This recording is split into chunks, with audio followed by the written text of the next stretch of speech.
Hello friends, welcome back once again. Friends, आज की class में हम लोग जानेंगे पास्ट परफेक्ट टेंस के बारे में। पास्ट परफेक्ट टेंस के बारे में जिस तरह से हम लोगों ने पढ़ा था प्रेजेंट परफेक्ट टेंस, उसी तरह से आपका पास्ट परफेक्ट टेंस को भी समझना आपके लिए थोड़ा सा इजी हो जाएगा जब आप बातों को सही तरीके से समझेंगे। जनरली क्या होता है कि बहुत बार हम लोग इसका इस्तेमाल जो करते हैं वो गलत तरीके से यूज करते हैं। जैसे एग्जाम्पल एक देख लीजिए। I had clean up my room. मैंने अपने घर को साफ कर दिया। इसके आना आगे की कोई घटना मालूम चल रही है हमें? नहीं, इसके बाद की कोई घटना मालूम चल रही है। तो जब कंडीशन ऐसा हो जो किसी भी सीक्वेंस में किसी भी घटना के साथ कोरिलेट करके नहीं हो, तो वैसे सेंटेंस जनरली जो होते हैं वह आपका पास्ट परफेक्ट टेंस में नहीं बनाकर उससे हम लोग किस में बनाते हैं, वैसे सेंटेंस को सिंपल पास्ट बना लेते हैं। I cleaned, clean up,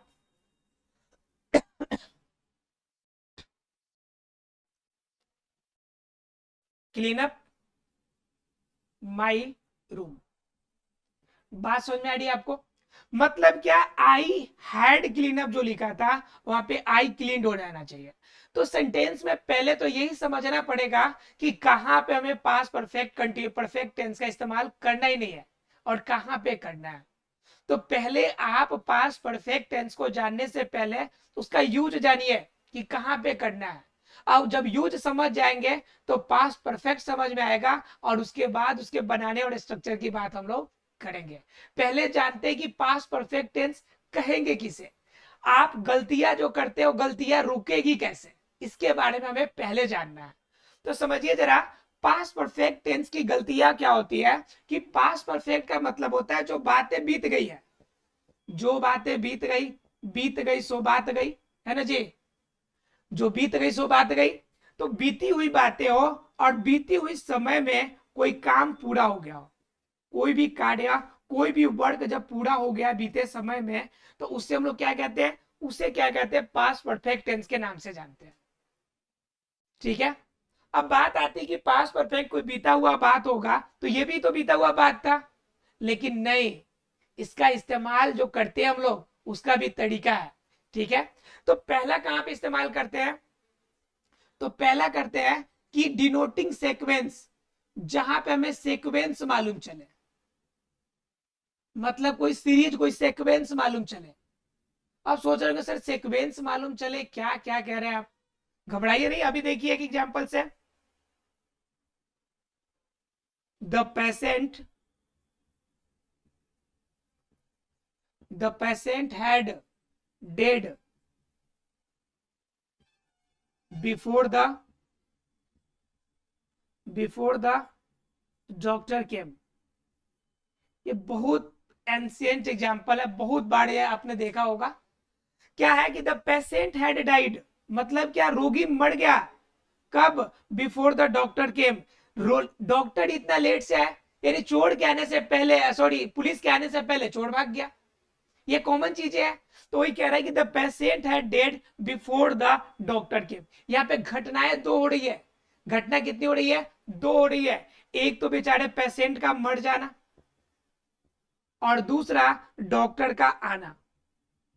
doctor का आना और पेशेंट का मर जाना, दो घटनाएं हो रही है और दोनों एक दूसरे के सीक्वेंस में हो रही है। एक मरा कि दूसरा पहुंचा, एक मरा कि दूसरा पहुंचा। तो ये क्या हो गया, सीक्वेंस बन गया। तो जब कभी भी किसी दो पास्ट की घटना का सीक्वेंस बने, मतलब एक लगातार कोई दो घटनाएं हो, तो उन दो घटनाओं में जो घटना पहले घटित होगी वह घटना को हम किस में बनाएंगे, तो पास्ट परफेक्ट टेंस में बनाएंगे। जरा देखिए ध्यान से। द पेशेंट है डेड बिफोर द डॉक्टर केम। रोगी के आने के पहले पेशेंट मर चुका था। आप बताइए कि दोनों में पहले घटना कौन घटी है? तो पहले रोगी मर गया, उसके बाद ना डॉक्टर पहुंचे जी। तो पहले रोगी मर गया तो वो हैड डेड लगा है, मतलब यह आपका पास्ट परफेक्ट टेंस का सेंटेंस बना है। यानी कि जो मरा है पहले, तो पहले जो काम पहले होगा उसमें हम पास्ट परफेक्ट लगाएंगे, और जो काम बाद में होगा उसे में हम क्या लगाएंगे, सिंपल पास्ट लगाएंगे। क्लियर है आपको? यानी कि पहला जो आपका तरीका होगा, पहला जो कंडीशन होगा कि आपको क्या बताना पड़ेगा, सीक्वेंस जब भी हमें मालूम चले तो उस कंडीशन में आप किसका इस्तेमाल करेंगे, पास्ट परफेक्ट टेंस का, पहला कंडीशन। दूसरा यूज देखिए, किसी एक पॉइंट के लिए, पॉइंट समय के लिए डिनोटिंग कोई कामों को पूरा कर लेना, मतलब एक दिए गए समय से पहले कोई कामों को पूरा कर लेना। जैसे क्या, Rakesh had written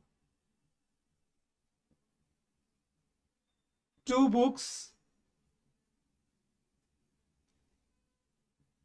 at his only 10-year experience. At his on his लिख लीजिए, on his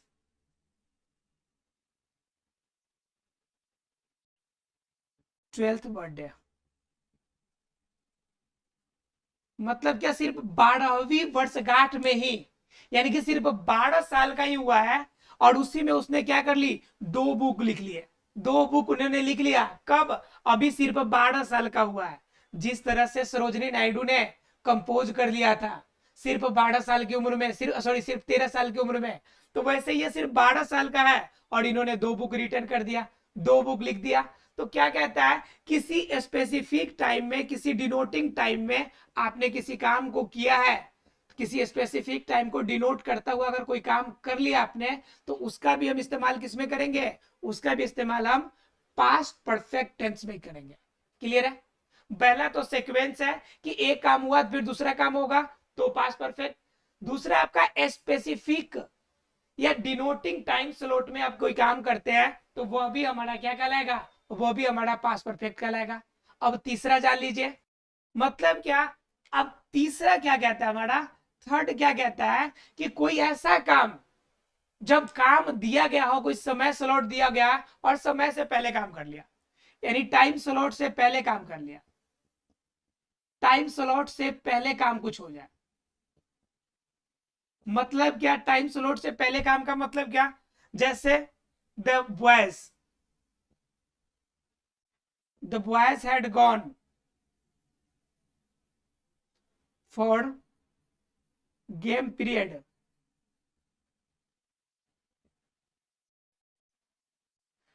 बिफोर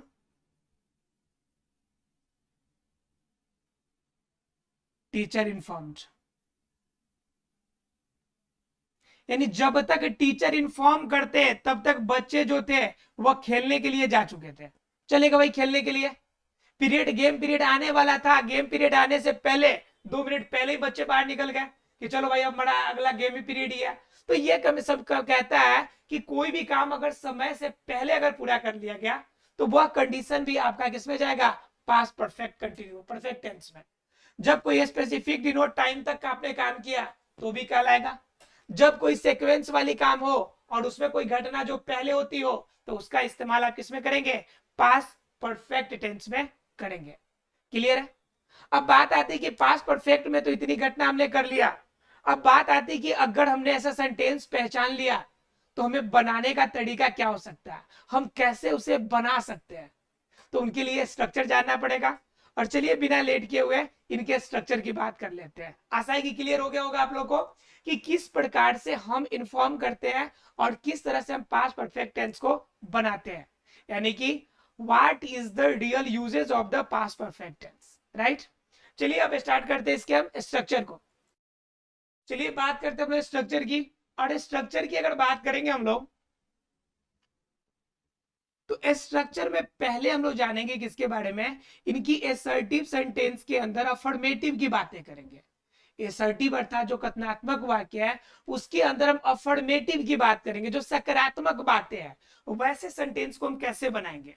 तो उसका बनाने का रूल है, पहले हमें सब्जेक्ट लिखना पड़ेगा और सब्जेक्ट के साथ सभी में हैड लगाना पड़ेगा और हैड के साथ हमें क्या लगाना पड़ेगा, वर्ब का तीसरा रूप अर्थात वर्ब 3 लगाना पड़ेगा और वर्ब 3 के साथ हमें क्या लगाना पड़ेगा, ऑब्जेक्ट लगाना पड़ेगा। राइट, अर्थात क्या, सब्जेक्ट, हैड, वर्ब 3 और उसके साथ क्या लगाना पड़ेगा, ऑब्जेक्ट। तो यह जो कॉम्बिनेशन होगा ये हमारा बन जाएगा पास्ट परफेक्ट टेंस का। ठीक है, एग्जाम्पल देखिए, कमल को स्कूल पहुंचने से पहले घंटी बज चुकी थी। स्कूल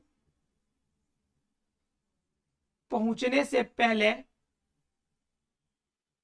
घंटी बज गई थी, घंटी बज चुकी थी। राइट, अब बात ये आती है कि मैंने बोला कि सीक्वेंस वाले होंगे, तो इसमें मैं आपको सिर्फ क्या बता रहा हूं, पास्ट परफेक्ट टेंस के सेंटेंसेस बनाऊंगा, लेकिन ध्यान रखिएगा मैंने यूजेस बताया उसी के अकॉर्डिंग यूज होगा। क्लियर है? तो क्या कहते हैं, कमल को स्कूल पहुंचने से पहले घंटी बज चुकी थी। घटना दो हो रही इसमें, एक हो रहा है इसका पहुंचना, किसका, कमल का पहुंचना, और दूसरा काम हो जा रहा है घंटी का बज जाना। तो दोनों में पहले क्या काम हो रहा है, ये पहुंच लेट से रहा है और घंटी पहले बज जा रही है।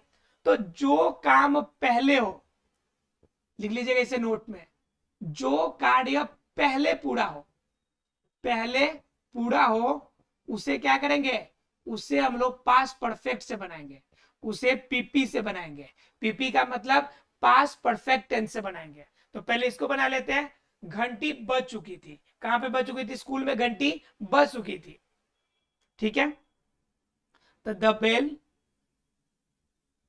हैड रिंग्ड, घंटी बज चुकी थी। और क्या, कब, कमल को स्कूल पहुंचने से पहले। तो ठीक है, इससे पहले, तो पहले की इंग्लिश क्या हो जाएगा, बिफोर। तो मैंने क्या पहला बात बताया कि जो कार्य पहले होगा तो उसको हम लगाएंगे पीपी से बनाएंगे अर्थात पास्ट परफेक्ट से। लेकिन जो घटना पहले हुई है, दो चीजें हैं, एक घटना बाद में होना, एक घंटा पहले होना। तो जो घटना पहले हो गई उसके लिए तो पास्ट परफेक्ट लगा लिया, लेकिन जो घटना बाद में हुई उसके लिए क्या लगाएंगे, तो वह दूसरा नोट्स में लिखिएगा, जो घटना अर्थात कि जो इंसिडेंट बाद में होगी, बाद में हो, उसे सिंपल पास्ट में बनाइए। किसमें बनाइए, सिंपल पास्ट टेंस में बनाइए। क्लियर है, जो घटना बाद में होगी उसे किसमें बनाएंगे, सिंपल पास्ट टेंस में। अब जरा बनाइए कि वह कमल जो है स्कूल पहुंचना, अब सिंपल सा बनाना है, कमल स्कूल पहुंचा, इसको सिंपल पास्ट में, तो कमल, कमल, और पहुंचा का इंग्लिश क्या होता है, रीच, रीच का इंग्लिश रीच्ड, इसका वर्ब टू रीच्ड स्कूल। ये हो गया आपका सेंटेंस पूरा। तो सेंटेंस में दो पार्ट हो गए, ये आपके सिंपल पास्ट वाले और ये सेंटेंस क्या हो गया हमारे, ये हो गया आपके पास्ट परफेक्ट वाले पार्ट। क्लियर, अर्थात ये दो प्रकार के सेंटेंसेस आपको जोड़ के मिले आपको, मतलब एक सीक्वेंस बनना चाहिए। अब हर बार दोनों सीक्वेंस के आपके सेंटेंस लिखना पड़े जरूरी नहीं है, मैंने एग्जांपल दिए हैं। लेकिन क्या होगा कि एक घटना को, ऐसी कोई घटना लेनी है जिसकी सीक्वेंस उसके पहले हुई है, या ऐसा मालूम चला कि पहले कुछ हुआ है उसके बाद आपका ये, तब आप यूज करेंगे पास्ट परफेक्ट टेंस का। क्लियर है, तो ये क्लियर हो गया आपका किसका, स्ट्रक्चर आपका किसका, असर्टिव सेंटेंस का। असर्टिव में अफर्मेटिव देखा, सब्जेक्ट, हैड और वर्ब 3 लगाना है। तो इसमें क्या, द बेल हैड रिंग्ड। ठीक है, तो ये क्या हो गया हमारा, यह बन गया आपका पास्ट परफेक्ट का असर्टिव सेंटेंस। अब जरा बात कर लेते हैं इसके निगेटिव की। राइट, देखिए सेंटेंस हमारा जो निगेटिव बनेगा उसमें क्या बनेगा, सब्जेक्ट रूल होगा और प्लस में क्या होगा, मैंने निगेटिव का रूल बताया था कि हमेशा थर्ड फॉर्म पे नॉट और बीच में हैड और इसके साथ वर्ब का हमेशा थर्ड फॉर्म लगता है और उसके लास्ट में क्या लग जाएंगे, ऑब्जेक्ट लग जाएंगे। ऑब्जेक्ट का मतलब अदर वर्ड्स भी यहाँ पे आ सकते हैं। जो भी अदर वर्ड्स हो सभी लास्ट में लग जाएंगे। अब जरा बात कर लेते हैं हम लोग कि इसके सेंटेंस की। तो देखो, तुम मेरे से बोलकर बाजार गए थे, बोलकर बाजार गए थे। अब देखिए सेंटेंस एकदम इजी सा लग रहा है, लेकिन यहां पे भी घटनाएं दो हो रही है। तुम मेरे से बोलकर, पहले तुम मेरे से बोले और फिर तुम कहां गए, बाजार गए। तुम मेरे से बोलकर तब बाजार गए, मतलब कि यहाँ पे दो घटनाएं हो रही है। तो पहले बोला या पहले बाजार गया, तो पहले बोला, ठीक है। तो क्या हो गया, you had, you had spoken me, लेकिन स्पोकन ना होके ज्यादा बेहतर होगा informed me. You have informed me, ठीक है। तुमने क्या किया, मुझे इन्फॉर्म कर दिया, बता दिया। देन क्या, तो अब कहां चले गए, तुम बाजार चले गए, तो यू वेंट टू मार्केट, तुम बाजार चले गए, यानी यू वेंट मार्केट। टू नहीं लगा यहाँ पे, यू वेंट मार्केट। क्लियर है, मतलब क्या, यू हैड इन्फॉर्म्ड मी, और उसके बाद क्या हो गया, यू वेंट मार्केट। उसके बाद आप कहां चले गए, आप बाजार चले गए। तो ये वाला पार्ट आपका सिंपल वाला हो गया, और ये वाला पार्ट क्या हो गया हमारा, ये वाला पार्ट हो गया हमारा पास्ट परफेक्ट का, ठीक है। लेकिन सेंटेंस में कह रहा है कि यहाँ पे नॉट वाला बनाना है आपको। तो नॉट वाला के लिए क्या कर लीजिए, तुम मेरे से बोलकर बाजार नहीं गए थे, या मेरे से बोलकर बाजार नहीं गए थे, तो नहीं जोड़ लीजिए सिर्फ। तो नहीं है कि बोला नहीं है, बाजार जाने के लिए गया बोला नहीं है, तो क्या हो जाएगा, सिर्फ यहाँ पे नॉट का यूज हो जाएगा। You had not informed me you went market, कि तुम बाजार जाओगे ऐसा तुमने मेरे से बोला नहीं था। तो ये सेंटेंस आपके बन जाएंगे कौन सा, निगेटिव सेंटेंस। क्लियर है, अब निगेटिव बन गया तो जान लेते हैं थोड़ा सा क्या। अब देखिए एक और आसान सा समझ लीजिए, एक और समझ लीजिए आसान सा।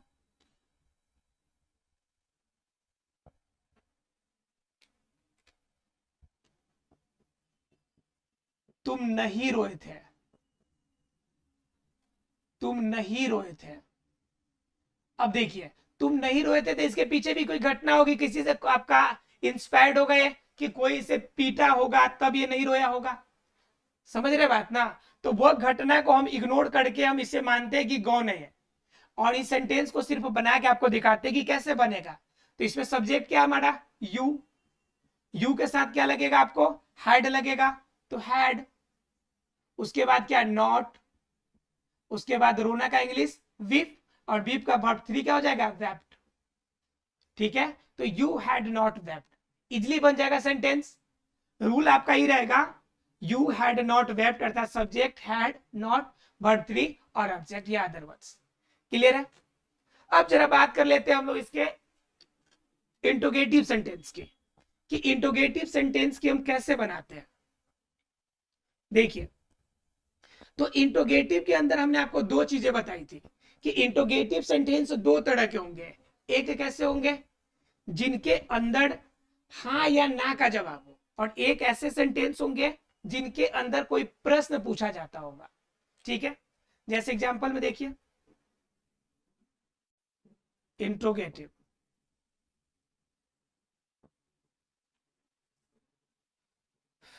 इंट्रोगेटिव के अंदर दो तरह के सेंटेंसेस। पहला क्या मिलेगा, क्या तुम, नाम देते हैं, क्या राजीव अपने शादी में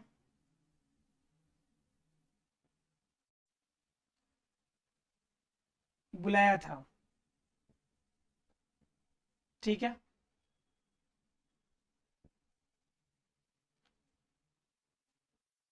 तुम मुझे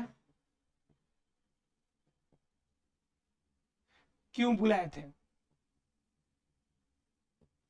ठीक है।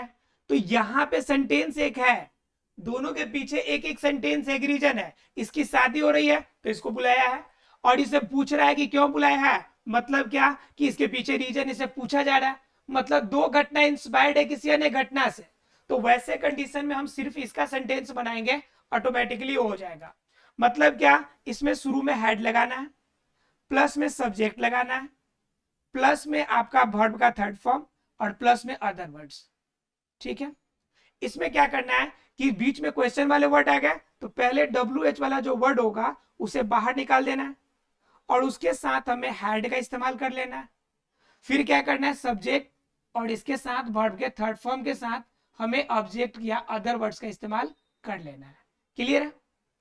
अब जरा ध्यान से समझिए कि क्या राजीव अपनी शादी में बुलाया था, ये प्रश्न वाले शब्द है। तो क्या यहाँ पे है, तो शुरू में हेड लगाएंगे आप, हेड, उसके बाद कह रहा है सब्जेक्ट, सब्जेक्ट क्या हमारा राजीव, तो राजीव यहाँ पे सब्जेक्ट हो जाएगा। अब वर्ब देखिए क्या है, तो बुलाना, बुलाना का इंग्लिश होता है कॉल्ड, लेकिन यहाँ पे शादी पे बुला रहा मतलब इनवाइट कर रहा है, तो यहाँ पे आप इनवाइटेड लिख लीजिए। क्या लिख लीजिए, इनवाइटेड। क्या मुझे, क्या राजीव अपने शादी में बुलाया था, तो ये मुझे की बात नहीं कर रहा है, तो क्या हैड राजीव इनवाइटेड इन, कहां पे, अपनी शादी में, इन हिज वेडिंग, अपनी शादी की बात कर रहा है, तो लास्ट में आपका क्या हो जाएगा, क्वेश्चन वाले शब्द। अब इसमें देखिए, तुम मुझे क्यों बुलाया, तो क्यों पहले है, तो वाई शुरू में ले आइए, उसके बाद हैड का इस्तेमाल, और हैड के बाद क्या करना है आपको, सब्जेक्ट देखना है, तो सब्जेक्ट क्या है, तुम, तो यू। अब यू के बाद क्या करना है कि वर्ब का थर्ड फॉर्म देखना है, तो वर्ब क्या हमारा बुलाना, बुलाना का इंग्लिश क्या हो जाएगा, कॉल्स, और मुझे यहाँ पे तुम भी लास्ट में लग जाएगा। तो ये क्या हो गया हमारे, ये हमारा सेंटेंस बन जाएगा इंट्रोगेटिव का। आशा फ्रेंड्स कि पास्ट परफेक्ट टेंस की पॉइंट आपको क्लियर हो गई होगी। चलिए मिलते हैं अगले क्लास में, तब तक के लिए thank you very much friends.